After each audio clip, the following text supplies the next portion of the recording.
आप देख रहे हैं न्यूज 37 इंडिया और समय हो चला है अब खबरों का। मैं लोकेश बंसल आपको लेकर चलता हूं खबरों की दुनिया में। उत्तर प्रदेश के जनपद हापुड़ में भारतीय जनता पार्टी के क्षेत्रीय महामंत्री डॉक्टर विकास अग्रवाल ने जनपद के बूथ नंबर 141 पर रविंद्र मास्टर जी के आवास पर देश के प्रधानमंत्री नरेंद्र मोदी की 2020 वर्ष की अंतिम मन की बात 26 दिसंबर को कार्यकर्ताओं के साथ बैठकर सुनी।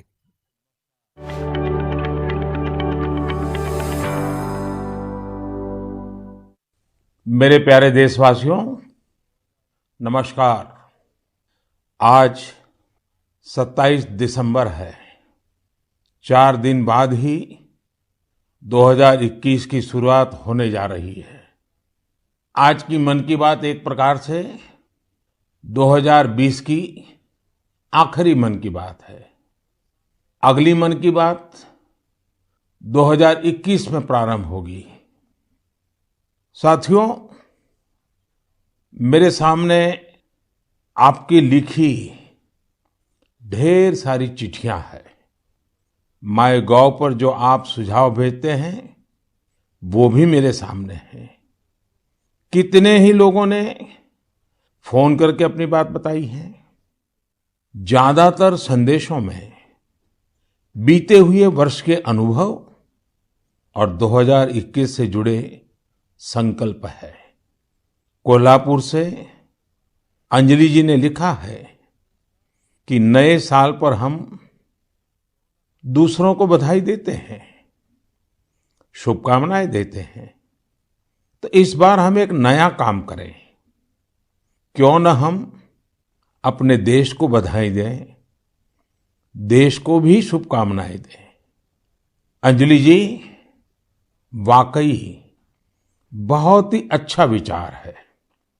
हमारा देश 2021 में सफलताओं के नए शिखर छुए, दुनिया में भारत की पहचान और सशक्त हो, इसकी कामना से बड़ा और क्या हो सकता है। साथियों, नमो ऐप पर मुंबई के अभिषेक जी ने एक मैसेज पोस्ट किया है।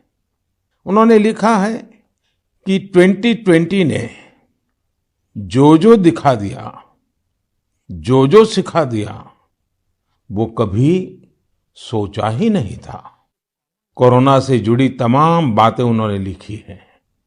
इन चिट्ठियों में, इन संदेशों में मुझे एक बात जो कॉमन नजर आ रही है, खास नजर आ रही है, वो मैं आज आपसे शेयर करना चाहूंगा। अधिकतर पत्रों में लोगों ने देश के सामर्थ्य, देशवासियों की सामूहिक शक्ति की भरपूर प्रशंसा की है। जब जनता कर्फ्यू जैसा अभिनव प्रयोग पूरे विश्व के लिए प्रेरणा बना, जब ताली थाली बजाकर देश ने हमारे कोरोना वॉरियर्स का सम्मान किया था, एकजुटता दिखाई थी, उसे भी कई लोगों ने याद किया है। साथियों, देश के सामान्य से सामान्य मानवी ने इस बदलाव को महसूस किया है। मैंने देश में आशा का एक अद्भुत प्रभाव भी देखा है। चुनौतियां खूब आई, संकट भी अनेक आए। कोरोना के कारण दुनिया में सप्लाई चेन को लेकर अनेक बाधाएं भी आई, लेकिन हमने हर संकट से नए सबक लिए। देश का नया सामर्थ्य भी पैदा हुआ। अगर शब्दों में कहना है तो इस सामर्थ्य का नाम है आत्मनिर्भरता। साथियों, दिल्ली में रहने वाले अभिनव बैनर्जी ने अपना जो अनुभव मुझे लिखकर भेजा है वो भी बहुत दिलचस्प है। अभिनव जी को अपनी रिश्तेदारी में बच्चों को गिफ्ट देने के लिए कुछ खिलौने खरीदने थे, इसलिए वो दिल्ली की झंडेवालान मार्केट गए थे। आप में से बहुत लोग जानते ही होंगे, ये मार्केट दिल्ली में साइकिल और खिलौनों के लिए जाना जाता है। पहले वहां महंगे खिलौना का मतलब भी इंपोर्टेड खिलौने होता था और सस्ते खिलौने भी बाहर से आते थे। लेकिन अभिनव जी ने चिट्ठी में लिखा है कि अब वहां के कई दुकानदार कस्टमर्स को ये बोल बोल कर टॉयज बेच रहे हैं कि अच्छे वाला टॉय है क्योंकि ये भारत में बना है, मेड इन इंडिया है। कस्टमर्स भी इंडिया मेड टॉयज की ही मांग कर रहे हैं। यही तो है ये सोच में कितना बड़ा परिवर्तन। यह तो जीता जागता सबूत है देशवासियों की सोच में कितना बड़ा परिवर्तन आ रहा है, और वो भी 1 साल के भीतर भीतर। इस परिवर्तन को आंकना आसान नहीं है। अर्थशास्त्री भी इसे अपने पैमानों पर तोल नहीं सकते। साथियों, मुझे विशाखापट्टनम से वेंकट मुरली प्रसाद जी ने जो लिखा है उसमें भी एक अलग ही तरह का आइडिया है। वेंकट जी ने लिखा है, मैं आपको 2021 के लिए 2021 के लिए अपना एबीसी अटैच कर रहा हूं। मुझे कुछ समझ में नहीं आया कि आखिर एबीसी से उनका क्या मतलब है। तब मैंने देखा कि वेंकट जी ने चिट्ठी के साथ एक चार्ट भी अटैच कर रखा है। मैंने वो चार्ट देखा और फिर समझा कि एबीसी का उनका मतलब है आत्मनिर्भर भारत चार्ट, एबीसी। यह बहुत ही दिलचस्प है। वेंकट जी ने उन सभी चीजों की पूरी लिस्ट बनाई है जिन्हें वो प्रतिदिन इस्तेमाल करते हैं। इसमें electronics, stationery, self care items, उसके अलावा और भी बहुत कुछ शामिल है। वेंकट जी ने कहा है कि हम जाने अनजाने में उन विदेशी प्रोडक्ट्स का इस्तेमाल कर रहे हैं जिनके विकल्प भारत में आसानी से उपलब्ध है। अब उन्होंने कसम खाई है कि मैं उसी प्रोडक्ट का इस्तेमाल करूंगा जिनमें हमारे देशवासियों की मेहनत और पसीना लगा हो। साथियों, लेकिन इसके साथ ही उन्होंने कुछ और भी ऐसा कहा है जो मुझे काफी रोचक लगा है। उन्होंने लिखा है कि हम आत्मनिर्भर भारत का समर्थन कर रहे हैं, लेकिन हमारे मैन्युफैक्चरर्स, उनके लिए भी साफ संदेश होना चाहिए कि वे प्रोडक्ट्स की क्वालिटी से कोई समझौता ना करें। बात तो सही है। जीरो इफेक्ट, जीरो डिफेक्ट की सोच के साथ काम करने का यह उचित समय है। मैं देश के मैन्युफैक्चरर्स और इंडस्ट्री लीडर्स से आग्रह करता हूं, देश के लोगों ने मजबूत कदम उठाया है, मजबूत कदम आगे बढ़ाया है। वोकल फॉर लोकल ये आज घर घर में गूंज रहा है। ऐसे में अब यह सुनिश्चित करने का समय है कि हमारे प्रोडक्ट्स विश्व स्तरीय हो। जो भी ग्लोबल बेस्ट हैं वो हम भारत में बनाकर दिखाएं। इसके लिए हमारे उद्यमी साथियों को आगे आना है, स्टार्टअप्स को भी आगे आना है। एक बार फिर मैं वेंकट जी को उनके बेहतरीन प्रयास के लिए बधाई देता हूं। साथियों, हमें इस भावना को बनाए रखना है, बचाए रखना है और बढ़ाते ही रहना है। मैंने पहले भी कहा है और फिर मैं देशवासियों से आग्रह करूंगा, आप भी एक सूची बनाएं।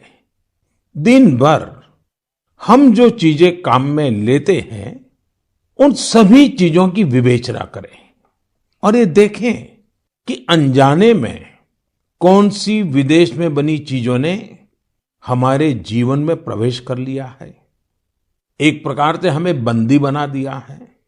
इनके भारत में बने विकल्पों का पता करें और ये भी तय करें कि आगे से भारत में बने, भारत के लोगों के मेहनत से, पसीने से बने उत्पादों का हम इस्तेमाल करें।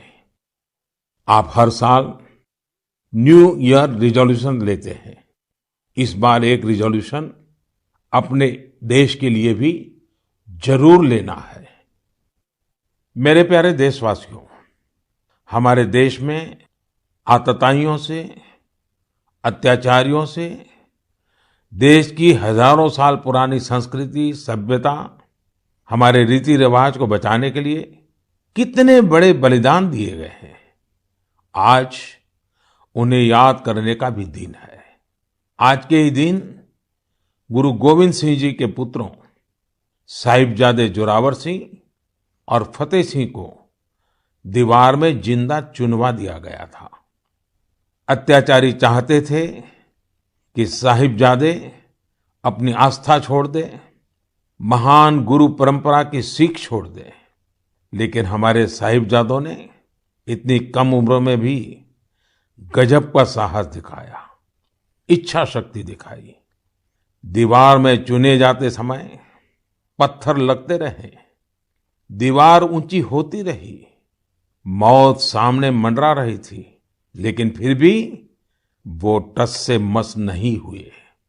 आज ही के दिन गुरु गोविंद सिंह जी की माता जी, माता गुजरी ने भी शहादत दी थी।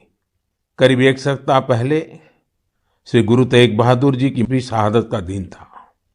मुझे यहाँ दिल्ली के गुरुद्वारा रकाबगंज जाकर गुरु तेग बहादुर जी को श्रद्धा सुमन अर्पित करने का, मत्था टेकने का अवसर मिला। इसी महीने श्री गुरु गोविंद सिंह जी से प्रेरित अनेक लोग जमीन पर सोते हैं। लोग श्री गुरु गोविंद सिंह जी के परिवार के लोगों के द्वारा दी गई शहादत को बड़ी भावपूर्ण अवस्था में याद करते हैं। इस शहादत ने संपूर्ण मानवता को, देश को नई सीख दी। इस शहादत ने हमारी सभ्यता को सुरक्षित रखने का महान कार्य किया। हम सब इस शहादत के कर्जदार हैं। एक बार फिर मैं श्री गुरु तेग बहादुर जी, माता गुजरी जी, गुरु गोविंद सिंह जी और चारों साहिबजादों की शहादत को नमन करता हूं। ऐसे ही अनेकों शहादतों ने भारत के आज के स्वरूप को बचाए रखा है, बनाए रखा है। मेरे प्यारे देशवासियों, अब मैं एक ऐसी बात बताने जा रहा हूं जिससे आपको आनंद भी आएगा और गर्व भी होगा। भारत में लेपर्ड्स यानी तेंदुओं की संख्या में 2014 से 2018 के बीच 60% से अधिक की बढ़ोतरी हुई है। 2014 में देश में लेपर्ड्स की संख्या लगभग 7,900 थी। वहीं 2019 में इनकी संख्या बढ़कर 12,852 हो गई। ये वही लेपर्ड्स हैं जिनके बारे में जिम कॉर्बेट ने कहा था, जिन लोगों ने लेपर्ड्स को प्रकृति में स्वच्छंद रूप से घूमते नहीं देखा, वो उसकी खूबसूरती की कल्पना ही नहीं कर सकते। उसके रंगों की सुंदरता और उसकी चाल की मोहकता का अंदाज नहीं लगा सकते। देश के अधिकतर राज्यों में, विशेषकर मध्य भारत में, तेंदुओं की संख्या बढ़ी है। तेंदुए की सबसे अधिक आबादी वाले राज्यों में मध्य प्रदेश, कर्नाटका और महाराष्ट्र सबसे ऊपर है। यह एक बड़ी उपलब्धि है। तेंदुए पूरी दुनिया में वर्षों से खतरों का सामना करते आ रहे हैं। दुनिया भर में उनके हैबिटेट को नुकसान हुआ है। ऐसे समय में भारत ने तेंदुए की आबादी में लगातार बढ़ोतरी कर पूरे विश्व को एक रास्ता दिखाया है। आपको इन बातों की भी जानकारी होगी कि पिछले कुछ सालों में भारत में शेरों की आबादी बढ़ी है, बाघों की संख्या में भी वृद्धि हुई है, साथ ही भारतीय वन क्षेत्र में भी इजाफा हुआ है। इसकी वजह ये है कि सरकारी नहीं, बल्कि बहुत से लोग, सिविल सोसाइटी, कई संस्थाएं भी हमारे पेड़ पौधों और वन्य जीवों के संरक्षण में जुटी हुई हैं। वे सब बधाई के पात्र हैं। साथियों, मैंने तमिलनाडु के कोयम्बटूर में एक हृदयस्पर्शी प्रयास के बारे में पढ़ा। आपने भी सोशल मीडिया पर इसके विजुअल्स देखे होंगे। हम सब ने इंसानों वाली व्हीलचेयर देखी है, लेकिन कोयम्बटूर की एक बेटी गायत्री ने अपने पिताजी के साथ एक पीड़ित डॉग के लिए व्हीलचेयर बना दी। यह संवेदनशीलता प्रेरणा देने वाली है और यह तभी हो सकता है जब व्यक्ति हर जीव के प्रति दया और करुणा से भरा हुआ हो। दिल्ली एनसीआर और देश के दूसरों शहरों में ठिठुरती ठंड के बीच बेघर पशुओं की देखभाल के लिए कई लोग बहुत कुछ कर रहे हैं। वे उन पशुओं के खाने पीने और उनके लिए स्वेटर और बिस्तर तक का इंतजाम करते हैं। कुछ लोग तो ऐसे हैं जो रोजाना सैकड़ों की संख्या में ऐसे पशुओं के लिए भोजन का इंतजाम करते हैं। ऐसे प्रयास की सराहना होनी चाहिए। कुछ इसी प्रकार के नेक प्रयास उत्तर प्रदेश के कौशाम्बी में भी किए जा रहे हैं। वहां जेल में बंद कैदी गायों को ठंड से बचाने के लिए पुराने और फटे कंबलों से कवर बना रहे हैं। इन कंबलों को कौशाम्बी समेत दूसरे जिलों की जेलों से एकत्र किया जाता है और फिर उन्हें सिलकर गौशाला भेज दिया जाता है। कौशाम्बी जेल के कैदी हर सप्ताह अनेकों कवर तैयार कर रहे हैं। आइए दूसरों की देखभाल के लिए सेवा भाव से भरे इस प्रकार के प्रयासों को प्रोत्साहित करें। यह वास्तव में एक ऐसा सत्कार्य है जो समाज की संवेदनाओं को सशक्त करता है। मेरे प्यारे देशवासियों, अब जो पत्र मेरे सामने है उसमें 2 बड़े फोटो है। ये फोटो एक मंदिर के हैं और बिफोर और आफ्टर के हैं। इन फोटो के साथ जो पत्र है उसमें युवाओं की एक ऐसी टीम के बारे में बताया गया है जो खुद को युवा ब्रिगेड कहती है। दरअसल इस युवा ब्रिगेड ने कर्नाटका में श्रीरंगपट्टन के पास स्थित वीरभद्र स्वामी नाम के एक प्राचीन शिव मंदिर का कायाकल्प कर दिया। मंदिर में हर तरफ घास फूस और झाड़ियां भरी हुई थी, इतनी कि राहगीर भी नहीं बता सकते थे कि यहाँ एक मंदिर है। एक दिन कुछ पर्यटकों ने इस भूले बिसरे मंदिर का एक वीडियो सोशल मीडिया पर पोस्ट कर दिया। युवा ब्रिगेड ने जब इस वीडियो को सोशल मीडिया पर देखा तो उनसे रहा नहीं गया और फिर इस टीम ने मिलजुल कर इसका जीर्णोद्धार करने का फैसला किया। उन्होंने मंदिर परिसर में उगाई कंटीली झाड़ियां, घास और पौधों को हटाया। जहां मरम्मत और निर्माण की आवश्यकता थी वो किया। उनके अच्छे काम को देखते हुए स्थानीय लोगों ने भी मदद के हाथ बढ़ाए। किसी ने सीमेंट दिया तो किसी ने पेंट। ऐसी कई और चीजों के साथ लोगों ने अपना अपना योगदान किया। ये सभी युवा कई अलग तरह के प्रोफेशन से जुड़े हैं। ऐसे में उन्होंने वीकेंड्स के दौरान समय निकाला और मंदिर के लिए कार्य किया। युवाओं ने मंदिर में दरवाजा लगवाने के साथ साथ बिजली का कनेक्शन भी लगवाया। इस प्रकार उन्होंने मंदिर के पुराने वैभव को फिर से स्थापित करने का काम किया। जुनून और दृढ़ निश्चय ऐसी 2 चीजें हैं जिनसे लोग हर लक्ष्य प्राप्त कर सकते हैं। जब मैं भारत के युवाओं को देखता हूं तो खुद को आनंदित और आश्वस्त महसूस करता हूं। आनंदित और आश्वस्त इसलिए क्योंकि मेरे देश के युवाओं में कैन डू की अप्रोच है और विल डू की स्पिरिट है। उनके लिए कोई भी चुनौती बड़ी नहीं है, कुछ भी उनकी पहुंच से दूर नहीं है। मैंने तमिलनाडु की एक टीचर के बारे में पढ़ा। उनका नाम हेमलता एन.के. है, जो विडुपुरम के एक स्कूल में दुनिया की सबसे पुरानी भाषा तमिल पढ़ाती है। कोविड-19 महामारी भी उनके अध्यापन के काम में आड़े नहीं आ पाई। हाँ, उनके सामने चुनौतियां जरूर थी, लेकिन उन्होंने एक इनोवेटिव रास्ता निकाला।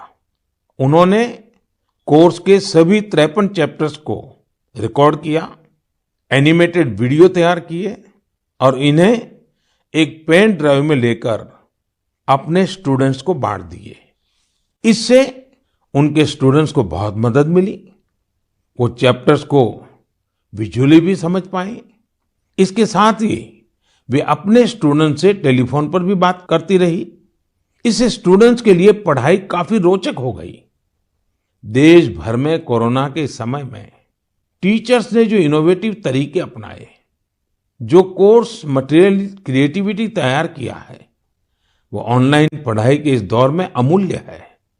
मेरा सभी टीचर से आग्रह है कि वो इन कोर्स मटेरियल को शिक्षा मंत्रालय के दीक्षा पोर्टल पर जरूर अपलोड करें। इससे देश के दूर दराज वाले इलाकों में रह रहे छात्र छात्राओं को काफी लाभ होगा। साथियों, आइए अब बात करते हैं झारखंड की कोरवा जनजाति के हीरामन जी की। हीरामन जी गढ़वा जिले के सिंजो गांव में रहते हैं। आपको ये जानकर हैरानी होगी कि कोरवा जनजाति की आबादी महज 6000 है, जो शहरों से दूर पहाड़ों और जंगलों में निवास करती हैं। अपने समुदाय की संस्कृति और पहचान को बचाने के लिए हीरामन जी ने एक बीड़ा उठाया है। उन्होंने 12 साल के अथक परिश्रम के बाद विलुप्त होती कोरवा भाषा का शब्दकोश तैयार किया है। उन्होंने इस शब्दकोश में घर गृहस्थी में प्रयोग होने वाले शब्दों से लेकर दैनिक जीवन में इस्तेमाल होने वाले कोरवा भाषा के ढेर सारे शब्दों को अर्थ के साथ लिखा है। कोरवा समुदाय के लिए हीरामन जी ने जो कर दिखाया है, वह देश के लिए एक मिसाल है। मेरे प्यारे देशवासियों, ऐसा कहते हैं कि अकबर के दरबार में एक प्रमुख सदस्य अबुल फजल थे।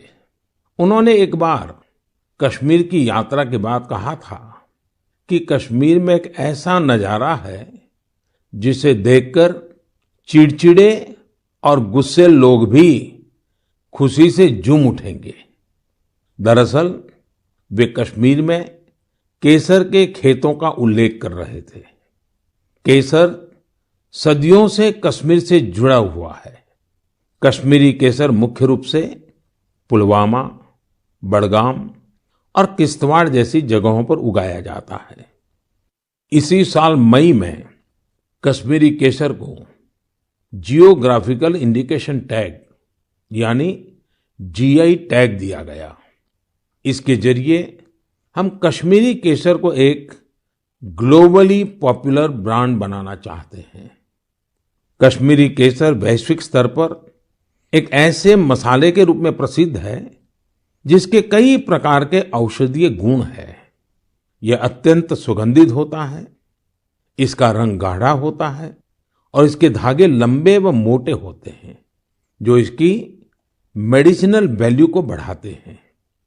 यह जम्मू और कश्मीर की समृद्ध सांस्कृतिक विरासत का प्रतिनिधित्व करता है। क्वालिटी की बात करें तो कश्मीर का केसर बहुत यूनिक है और दूसरे देशों के केसर से बिल्कुल अलग है। कश्मीर के केसर को जीआई टैग रिकॉग्नाइजेशन से एक अलग पहचान मिली है। आपको यह जानकर खुशी होगी कि कश्मीरी केसर को जीआई टैग का सर्टिफिकेट मिलने के बाद दुबई के एक सुपरमार्केट में इसे लॉन्च किया गया। अब इसका निर्यात बढ़ने लगेगा। यह आत्मनिर्भर भारत बनाने के हमारे प्रयासों को और मजबूती देगा। केसर के किसानों को इससे विशेष रूप से लाभ होगा। पुलवामा में त्राल के शार इलाके में रहने वाले अब्दुल मजीद वानी को ही देख लीजिए। वह अपने जीआई टैग्ड केसर को नेशनल सैफ्रॉन मिशन की मदद से पंपोर के ट्रेडिंग सेंटर में ई ट्रेडिंग के जरिए बेच रहे हैं। इसके जैसे कई लोग कश्मीर में यह काम कर रहे हैं। अगली बार जब आप केसर को खरीदने का मन बनाएं तो कश्मीर का ही केसर खरीदने की सोचें। कश्मीरी लोगों की गर्मजोशी ऐसी है कि वहां के केसर का स्वाद ही अलग होता है। मेरे प्यारे देशवासियों, अभी 2 दिन पहले ही गीता जयंती थी। गीता हमें हमारे जीवन के हर संदर्भ में प्रेरणा देती है। लेकिन क्या आपने कभी सोचा है, गीता इतनी अद्भुत ग्रंथ क्यों है? वो इसलिए क्योंकि ये स्वयं भगवान श्री कृष्ण की ही वाणी है। लेकिन गीता की विशिष्टता ये भी है कि ये जानने की जिज्ञासा से शुरू होती है, प्रश्न से शुरू होती है। अर्जुन ने भगवान से प्रश्न किया, जिज्ञासा की, तभी तो गीता का ज्ञान संसार को मिला। गीता की ही तरह हमारी संस्कृति में जितना भी ज्ञान है, सब जिज्ञासा से ही शुरू होता है। वेदांत का तो पहला मंत्र ही है, अथातो ब्रह्म जिज्ञासा, अर्थात आओ हम ब्रह्म की जिज्ञासा करें। इसलिए तो हमारे यहाँ ब्रह्म के भी अन्वेषण की बात कही जाती है। जिज्ञासा की ताकत ही ऐसी है। जिज्ञासा आपको लगातार नए के लिए प्रेरित करती है। बचपन में हम इसलिए तो सीखते हैं क्योंकि हमारे अंदर जिज्ञासा होती है। यानी जब तक जिज्ञासा है तब तक जीवन है। जब तक जिज्ञासा है तब तक नया सीखने का क्रम जारी है। इसमें कोई उम्र, कोई परिस्थिति मायने ही नहीं रखती। जिज्ञासा की ऐसी ही ऊर्जा का एक उदाहरण मुझे पता चला तमिलनाडु के बुजुर्ग श्री टी श्रीनिवासाचार्य स्वामी जी के बारे में। श्री टी श्रीनिवासाचार्य स्वामी जी 92 साल के हैं, 92 इयर्स। वो इस उम्र में भी कंप्यूटर पर अपनी किताब लिख रहे हैं, वो भी खुद ही टाइप करके। आप सोच रहे होंगे कि किताब लिखना तो ठीक है, लेकिन श्रीनिवासाचार्य जी के समय पर तो कंप्यूटर रहा ही नहीं होगा। फिर उन्होंने कंप्यूटर कब सीखा? ये बात सही है कि उनके कॉलेज के समय में कंप्यूटर नहीं था, लेकिन उनके मन में जिज्ञासा और आत्मविश्वास अभी भी उतना ही है जितना अपनी युवावस्था में था। दरअसल श्रीनिवासाचार्य स्वामी जी संस्कृत और तमिल के विद्वान हैं। वो अब तक करीब 16 आध्यात्मिक ग्रंथ भी लिख चुके हैं।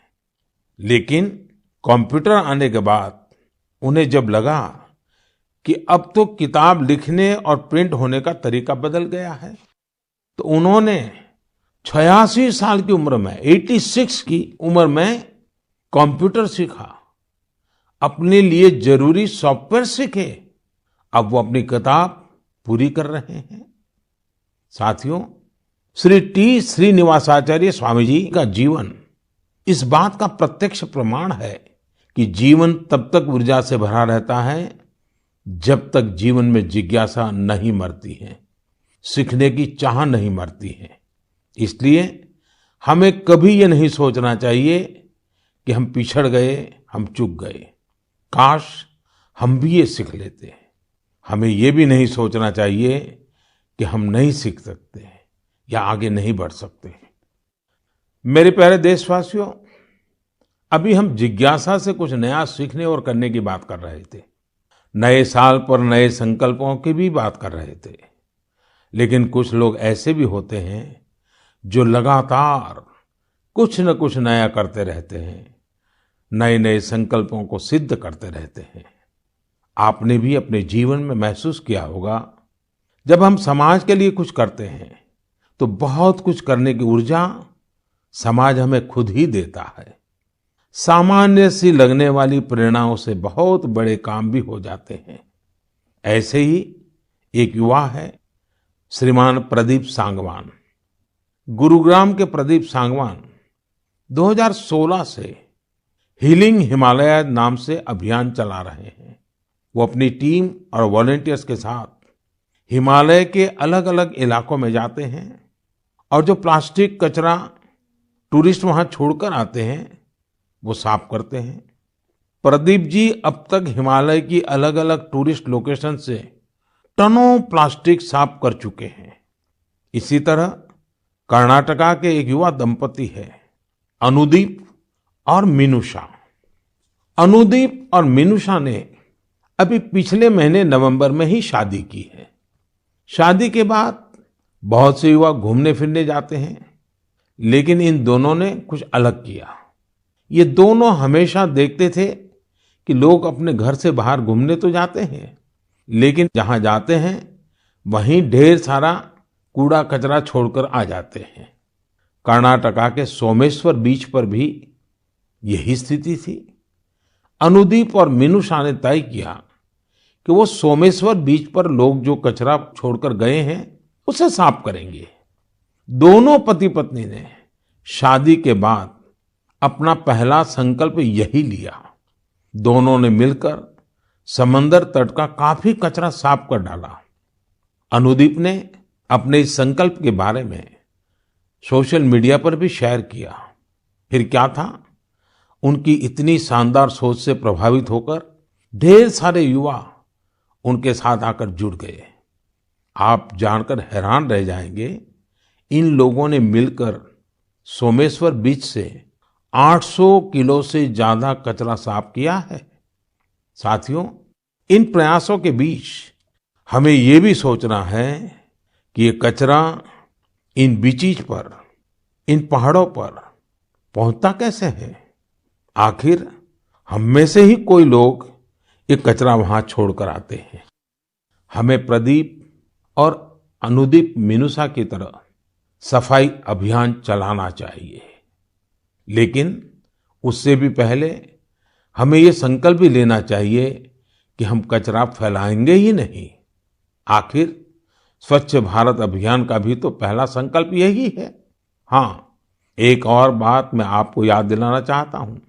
कोरोना की वजह से इस साल इसकी चर्चा उतनी हो नहीं पाई है। हमें देश को सिंगल यूज प्लास्टिक से मुक्त करना ही है। ये भी 2021 के संकल्पों में से एक है।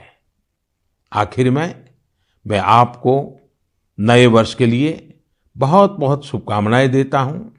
आप खुद स्वस्थ रहिए, अपने परिवार को स्वस्थ रखिए। अगले वर्ष जनवरी में नए विषयों पर मन की बात होगी। बहुत बहुत धन्यवाद।